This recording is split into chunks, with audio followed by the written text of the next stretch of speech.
twari kureba twaterera okurambura kw'abanyishenjero abarya akakiiko k'eby'esente kwine kigendererwa ekyo kureba okwe sente zikoresibwe hamwe no kubuuza akasye n'akahindu abebembezi abaza SACCO ezirashangwe batakorise kurungi esente ezi kandi batumanyise ngo hati mu matugera saving ari kwasa kusya na miliyoni 5 kungana mnonga nitwenda tuzahansi tuyambe guide urukuba naronda abantu nababura kuboreka taxi ninga basa iziri icyakabiri conductor generation makuru munonga icyakashatu na driver mwenu ngo kukutura ni bashobora haza radio nabindi byanga abantu mugenda mugira imyoga tekora amanya parish modo tekora umanya mutekora umushaho yawe bonka wazirya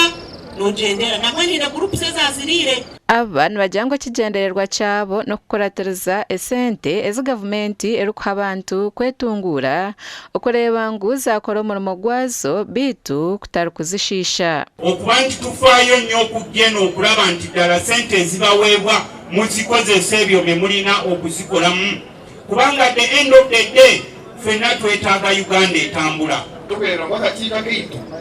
ngo bafite erisho omurimu gukora kwetegereza esente eziturakozesa mu gavumenti ayisikolera tuje kwerebera n'amisho gitu sente zibabahire nizikora abantu mbaganyirwamo aba batayayireza SACCO ezo mu rurembo rwa Mbarara ezirumwe y'abavugi aba taxi Mbarara City South Tax Operators hamwe n'ey'abakazi abashubuzi Mbarara City South Women Entrepreneurs amakuru aga gashakwa era achize